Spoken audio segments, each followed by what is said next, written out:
Hi everyone, and thank you for joining me for today's session where I get to show you all the cool things that I've been doing to help program my assistant, Misty. My name is April Speight. I'm a senior cloud advocate at Microsoft with the spatial computing technical team. And usually you can find me playing with holograms or even creating new realities, and occasionally you'll find me programming smart assistants. Well, this summer I've had the opportunity to program my own robot who happens to be Misty. So, say hello, Misty. Hi everyone, I'm Misty. Thanks for joining April and me. Okay, cool. So we're going to go ahead and dive right on in and we'll show you what I've been doing to program Misty to do with 4 cool skills that I worked on recently. So let's go ahead and get started. Today, I'll first share with you exactly who Misty is and why I personally love working with her. Next, we'll look at how I command Misty to interact using both her command center and skill runner.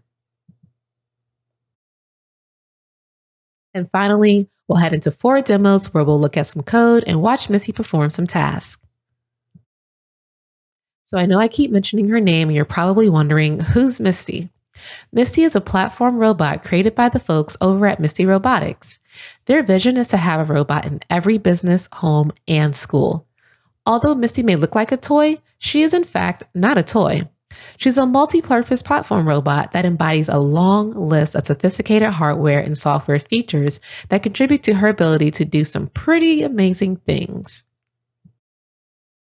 She's also a great platform for beginners. You don't need any knowledge of robotics to program her, and you have the choice to use either C# or JavaScript. I personally chose JavaScript as I like to save the C# part of my brain for mixed reality. However, out of the box, she's capable of detecting and recognizing people, taking pictures, autonomously moving around the room, and more. Throughout this talk, you'll hear me refer to what Misty can do as skills. A skill is a series of actions you program with code and upload to Misty for her to execute. And if her native functions aren't enough for you, she's also third-party friendly and can do way more with third-party APIs. I've seen her read and speak with the help of Azure Cognitive Services. She can browse the internet or even serve as a concierge by interacting with Dialogflow and Foursquare. I've even gotten her to send text messages with Twilio programmable SMS. There's essentially 3 ways to get from point A to B with programming Misty. Today, I'll share 2 of the ways and we'll later go explore more during the demos. First up is the command center. If you're just getting started with Misty or aren't quite ready to get your feet wet with code, the command center is your place to go. You can connect to Misty using her IP address and experiment with her functionality by clicking various commands in the command center. The command center itself is accessible via the browser and is a quick way to get started with Misty. The other way to get started with getting Misty to interact with you is by installing, running, and managing her skills via the skill runner. The skill runner is also accessible via the browser and requires Misty's IP address to connect. In the skill runner, you can upload the JSON and JavaScript files, or .NET if you're taking the C# route, to Misty. Once the skills are uploaded, you can start a skill within the Manage section of the page. And before I forget, you can also use DevTools to help debug Misty's skills. Having access to DevTools while Misty executes a skill has been a lifesaver for me because I can easily pinpoint where something may have gone wrong or confirm whether Misty is receiving responses back from third-party integrations. As for the actual coding itself, I do all of my coding in Visual Studio Code. Fortunately, there's a Misty JavaScript extension for Visual Studio Code that provides a list of the available methods in Misty's on-robot JavaScript API. There's also some commands available for uploading, running, and stopping skills on Misty, all from the Visual Studio Code editor. So I've created 4 skills to share with you all today. We're going to look at some code and walk through how I created each skill. As a reminder, I'm still a self-proclaimed JavaScript newbie, so the skills I'll share with you today are what I personally feel could be accomplished by someone with less than 6 months of JavaScript under their belt. First up is facial recognition. We'll look at how I've trained Misty to recognize my face and respond when she sees me. It's pretty cute if you ask me. Next, we'll look at how I can get Misty to give me the weather report from my current location. I use the WeatherStack API for this skill, which is awesome because that means you all will get to see how to implement a third-party integration. However, the third-party integration fun doesn't stop there. We'll also look at how I've programmed Misty to snap a picture of me and send to my grandma using Azure Text-to-Speech, Imgur, and Twilio Programmable MMS. Since I'm the only grandchild that lives across the country, my grandma likes for me to send her pictures of me all the time. Fortunately, I now have Misty to be my professional picture taker. Last but not least, I'll show you how I program Misty to dance for our daily afternoon dance parties. Out of the box, she's capable of moving her head and arms. Not to mention, she can also drive.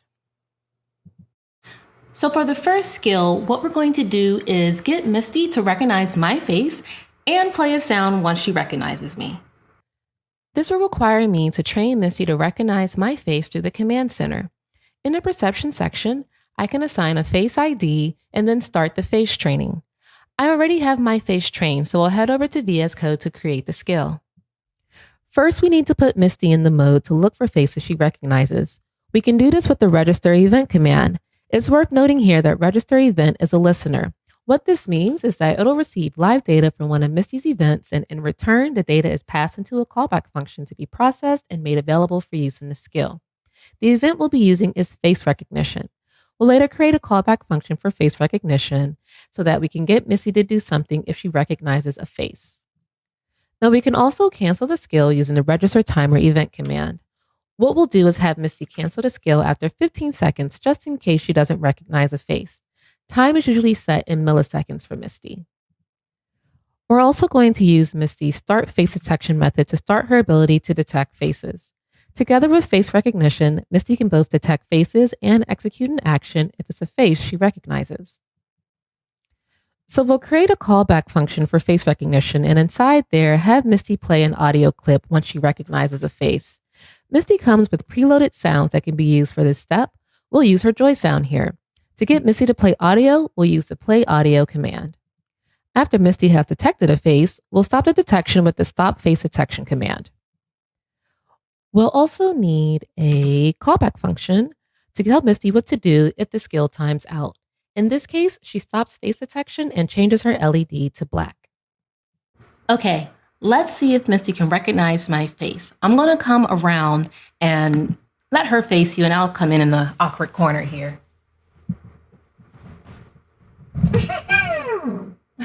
She did. She made a little laugh sound as soon as she saw me, so that was awesome. Let's now head into the next skill.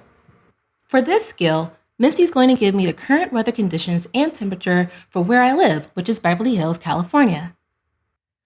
First, we'll head to the WeatherStack site and check out their API documentation. Now, what we want to get from the API is the current weather, and fortunately, there is our current weather endpoint. What we'll need to do is pass my access key, the location, as well as the unit identifier into the API query string. The unit identifier is important because when I first tried this out, I learned that the default is in fact not Fahrenheit and wondered why it was 22 degrees in Beverly Hills. Rather than hard code the access key and city into the JavaScript file, we'll place them in the JSON file as parameters. Now, we'll also need to make sure that we reference this example API response when we're writing some code. So speaking of code, let's head over to VS Code. To get Misty to send a GET request, we'll need to use the get external request command. The first argument we have is for the request method. In our case, it'll be get. Next, we need to provide the resource. This is where we can use the current endpoint and append the access key, location, and units. Next, we need to create a callback function for the command. From here, we can parse the JSON so that we can use the information returned to Misty later when we set up her speech output.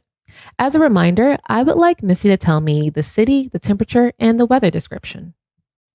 Referring back to the WeatherStack API response example, we're able to get the data for the city and location and the temperature and description from current. Back over in VS Code, we'll create a variable to hold each value. And then finally, we use the speak command to get Misty to verbally say the response. We can insert the variables we just created into the string that's inside the speak command. Okay, so here's the moment of truth. Let's see if Misty can give me the weather report. Hey Misty, what's the weather? It is a beautiful day in Beverly Hills. It is currently 79 degrees and sunny. Looks like it worked, and it's 79 degrees here in Beverly Hills. So let's move on to the next skill. For the next skill, we're going to get Misty to take a picture of me and send it to my grandmother via text message. We're going to achieve this using 3 APIs. The first is going to be Azure Text-to-Speech, the second is going to be Imgur, and then finally Twilio Programmable MMS. We're going to make use of a lot of functions. So for starters, let's create a function for Misty to take my picture. We can store this in a function called selfie. And then rather than have Misty catch me off guard, we're going to have her play some audio to let me know that she's about to take the picture. This will give me enough time to prepare for my photo. Now, although we could get her to play a short sound, I want to use something that will give her a chance to actually speak to me. And you may have noticed earlier that her voice sounds just a little bit robotic. So I want something that sounds a little more human-like, if you will. Fortunately, Azure Cognitive Services Text-to-Speech provides a service where I can have text transcribed into speech, and then I can later upload that to Misty, in which she'll be able to play that sound clip. So let's go give that a try. So we can head over to the code samples browsers on docs.microsoft.com to search for a sample that'll enable us to create the audio file.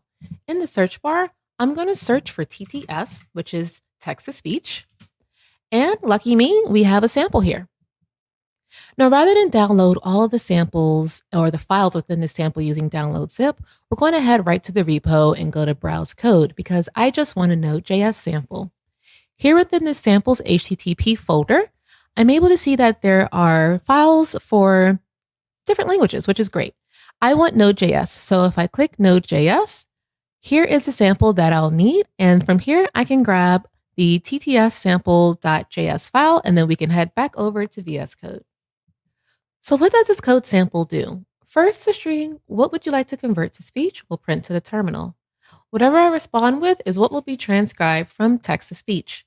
My credentials will be authenticated, and Azure will respond with a WAV file of the transcription. The file itself will then be stored in my current project folder. I already made sure to switch the region to the region used for my Azure resource, which is West US 2. I also added my subscription key to the file as well. Next, remember how I said I wanted to give Misty a different voice? Here in the text-to-speech function, I can change the voice and even the language and locale. I'm going to stick with the one that's provided in the sample, which is Guy24K RUS. However, there are over 75 standard voices in over 45 languages and locales available. One final thing I want to show you is that you could also specify the file name here in the code. We'll name this file Get Ready for Picture. Okay, let's run this now, and we're going to enter the phrase, okay, April, get ready for your picture. All right, so we have the file back from Azure, and let's go take a listen.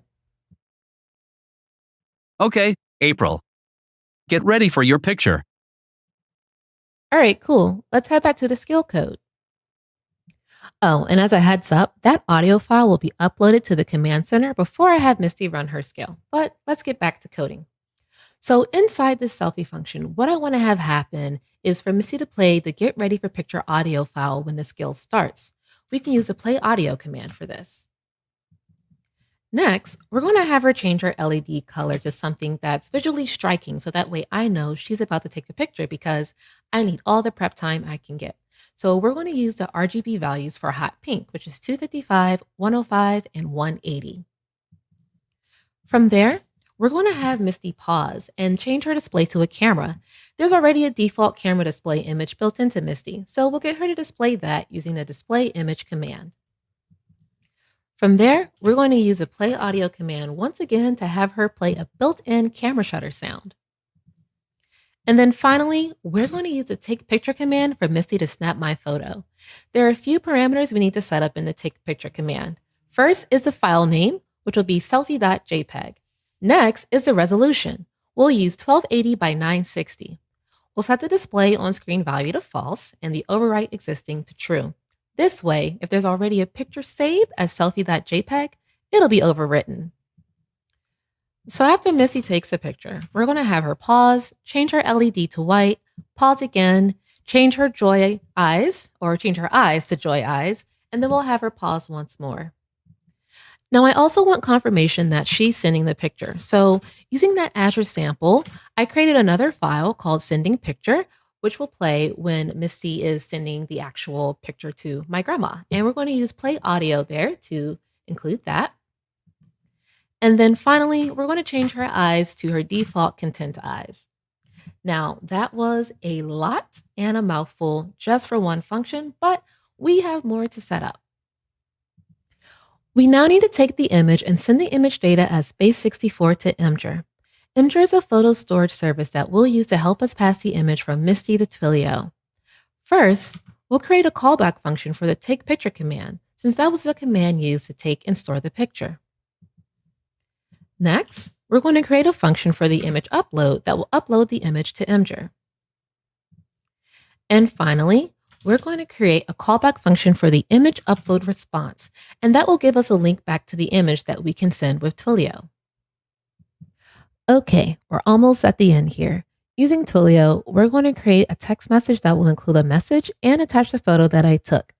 Twilio provides text messaging APIs in addition to a variety of other communication APIs. So here in our code, we'll create a function, sendPicture, which will include the setup for the message that'll be sent to my grandma. Inside this function, we're going to include the from number, the to number, my Twilio credentials, as well as the message to my grandma, which is going to be, "Hi, Grandma." We're then going to create a JSON body variable, and that'll be used to send the message. We can set the body to message, from to the from number, and to the to number. We're also going to include a media URL, which is set to the response that received back from Imgur. As a reminder, Imgur is storing my picture on its service. The response we received earlier from Imgur included a link to the image. This is what we'll set for the media URL. From there, we're going to use the BTOA method to encode a string in base64 from my Twilio credentials. This is used in the post request that will use Twilio to send the message to my grandma. I have just a bit more code to drop in here. One is going to be the callback function, so we can get data from that external request. And then the other is going to be code for the BTOA conversion. Okay, so I'm actually testing this out with my own phone number so that way we don't have to bother my grandmother.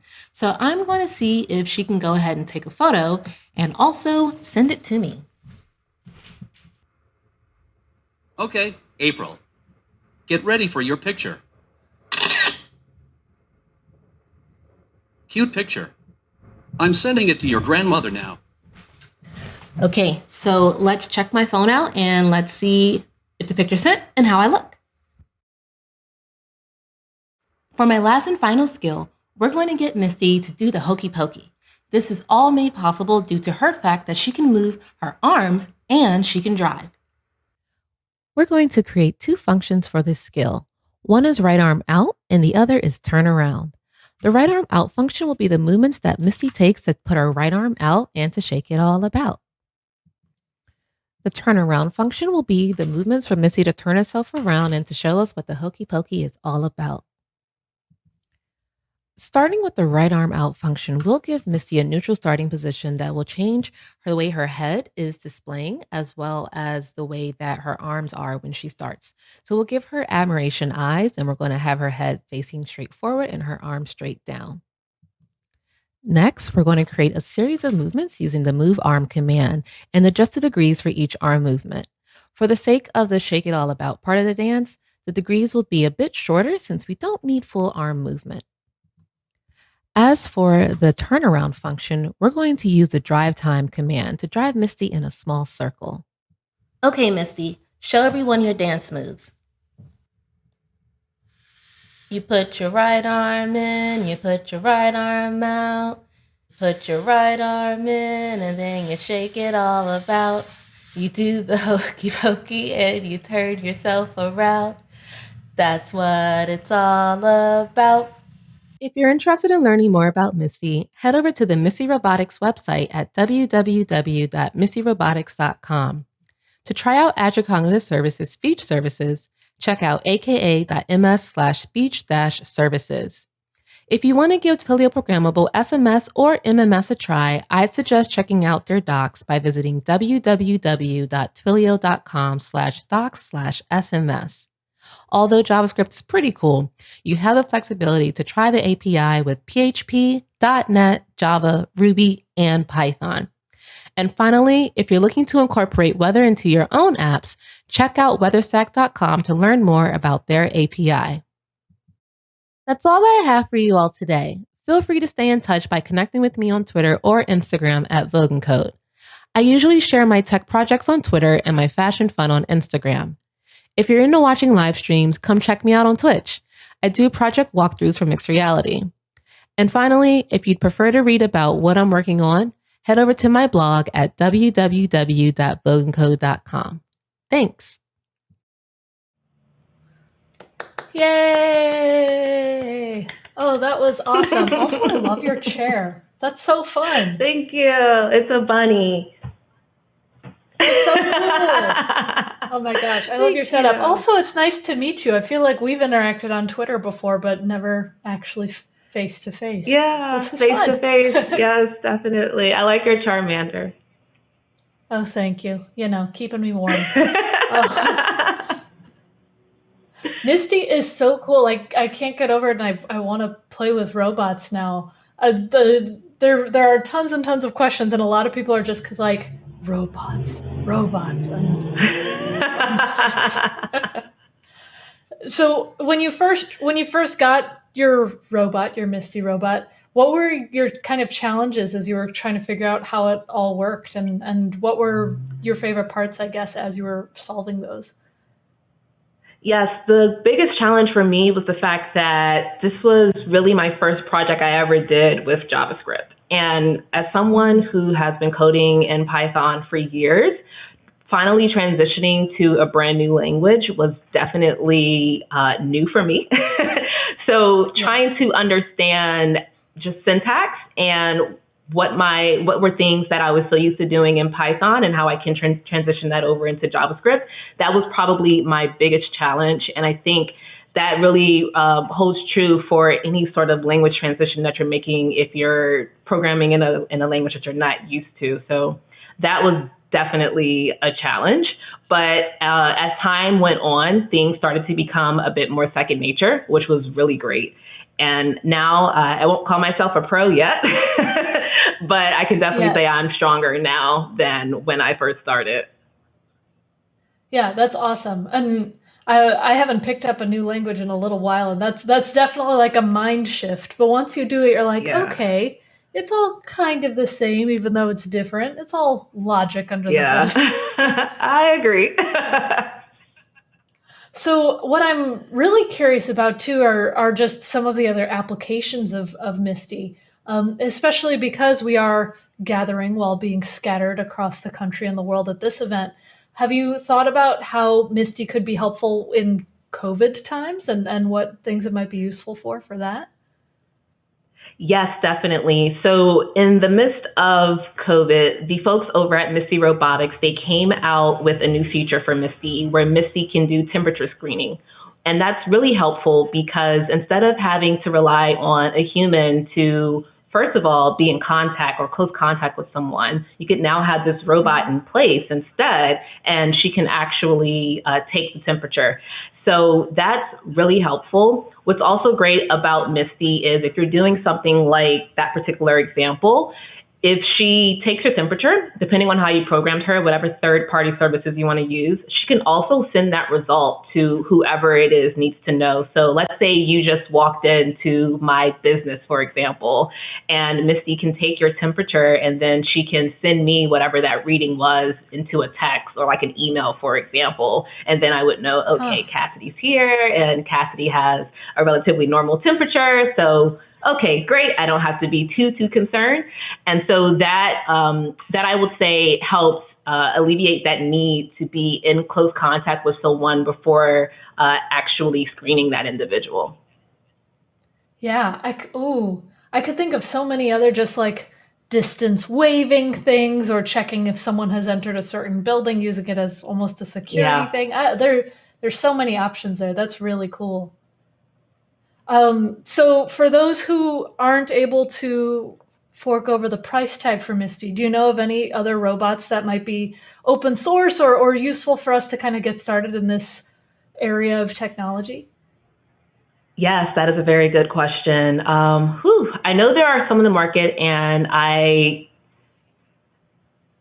don't know any from the top of my head directly, since Misty is the very first one I've ever worked with. But I have seen some that have been mentioned here and there throughout the industry. If I happen to find a proper list to share with anyone, I'll be more than happy to share on Twitter. I just do know for a fact there are robot platforms that are lower in cost, so it's less of an investment. It's just from the top of my head.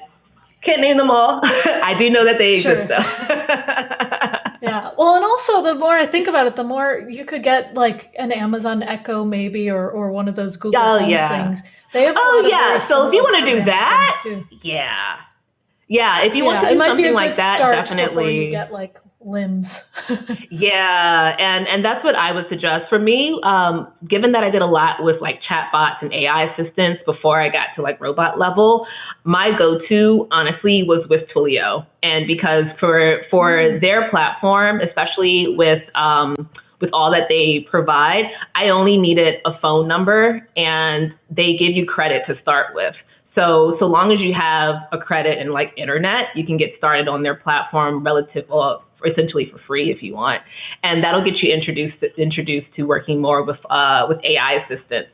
And then as you progress and upgrade your tech, if you will, and your hardware, then I could say try out something like an Echo Dot, for example. That was the next thing that I actually used in my chatbot journey, and then from there, I progressed over to robots. So I would say start small, definitely start small, because you want to make sure that you actually like it before throwing in the towel too soon. So yeah. Yeah. Oh, well, cool. I hadn't thought to use Twilio for something like that, but that's totally cool, where you can start with something very small, and then as you discover your interest in it, you can progress to robots. Yeah, Autopilot, that's what it's called. I couldn't think of the name, but Twilio has a product which is Autopilot, and you can use that to create conversations from an AI assistant to speak with a human, whether that's going to be through text or through speech. So you have some options there. So yeah. Nice. Oh, that's awesome. Well, I think we are running out of time, but I wanted to thank you so much for your talk. That was really fun, and go robots. I appreciate your time. Oh, yes, no problem. Thank you so much for having me. Thanks. All right, up next, we have Miriam speaking next. Let's go.